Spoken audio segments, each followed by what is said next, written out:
Okay, let's get it. So, I'm going to be sharing about when the gang stalking started becoming overt. So you have covert, overt. So covert is undercover, overt is, done in the open. So this is when I first started noticing things. And I had no real understanding what was going on, like, because things progressed and grew from this point. But this is where I initially started feeling and seeing strange things starting to happen. So I've heard other people talk about like a triggering event, and like where you could draw the line is like, okay, this is where things became overt, openly seen.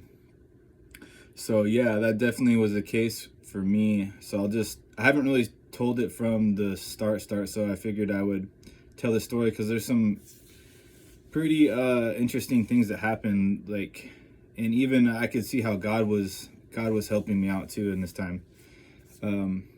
Because when it first started, man, I was freaked out. So let me just tell the story because I could ramble on, but this will probably be a 2 or 3 part series because I want to try to keep these short. So let me set the scene. I was fresh on the streets.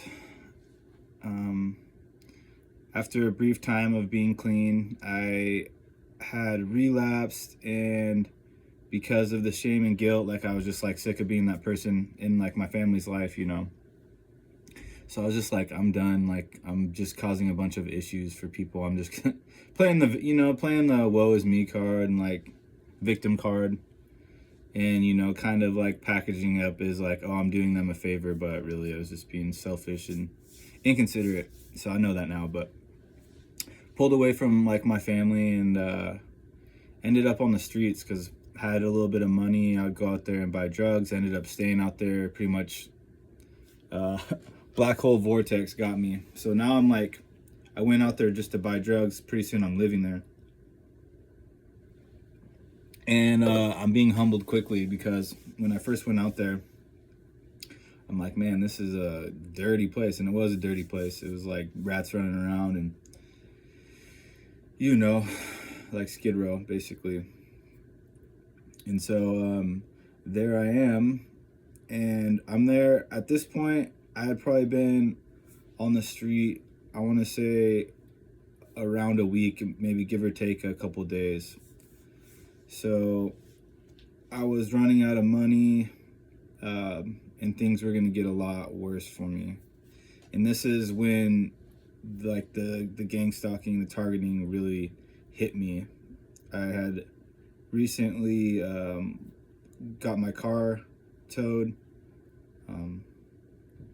or I had lost my keys before I got it towed. So basically, like, my keys were taken, and then pretty soon, and that was weird too. They just like disappeared. Like, I had them in my bag, then they were gone.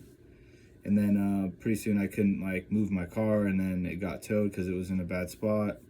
So I lost my car, lost my job on my birthday, and just everything stripped from me, right? So now I'm on the block like everyone else, and all right, that's the scene. So I'm hanging out with these 2 girls. Like, they're like street chicks. Like, I'm not bragging. I'm not bragging. This isn't something to brag about, but I'm like hanging out with them. And so we're just chilling, like, and basically like where I was at was on this block. It was like a downtown block, and we literally had like tents lined up and stuff. So we're sitting there like hanging out, doing drugs, and this guy comes by, and he has like 3 backpacks. So I'm getting to a point here. This is how it started. So he had like 3 backpacks, and he's like stops because he sees these girls I'm with, and he's like talking to them, and he's like trying to pick up on these girls, and I'm just like, I don't care, do your thing,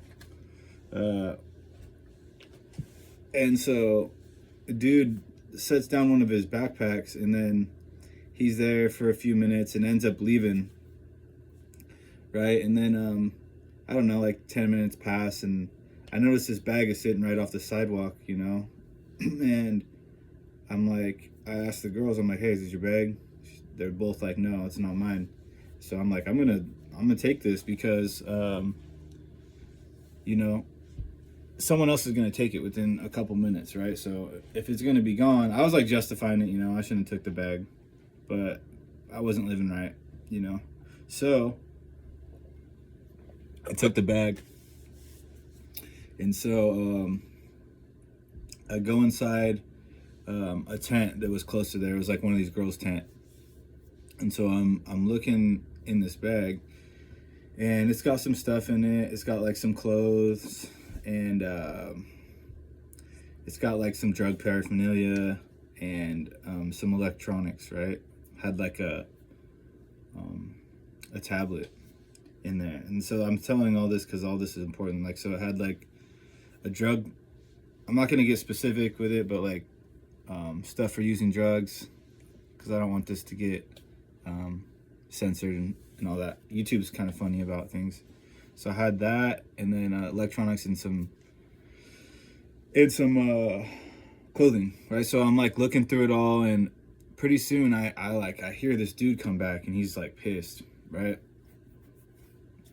And oh, by the way, so this is important to the story. Like, he had a bit of an accent, like an African accent, right?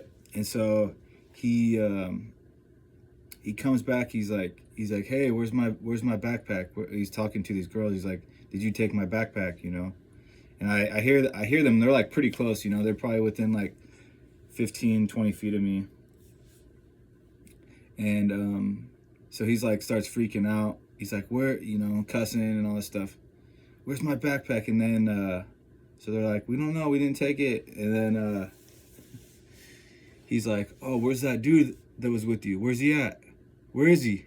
He has it. And I'm like, oh, like, so I have like all this stuff out, and I'm like I'm kind of tripping because I don't know who this dude is, right? But he's getting like crazy. And the reason I know he's kind of wild is he starts unzipping people's tents, right? And I mean, if you're willing to do that down there, like, you're pretty crazy. You know what I'm saying? So, and I'm like, I'm basically not wanting the issue. And so I hear him like going in people's camp and like in unzipping tents, like he's looking for me. So I am like, I get freaked out, and I'm like, I gotta get out of here, because he's checking tents now. He's gonna find me with all his stuff right here. I'm gonna be cornered in this tent, and who knows what he has, right? Like, this dude had like 3 backpacks on him. I'm sure he's got some sort of weapon. I didn't have nothing on me. And so I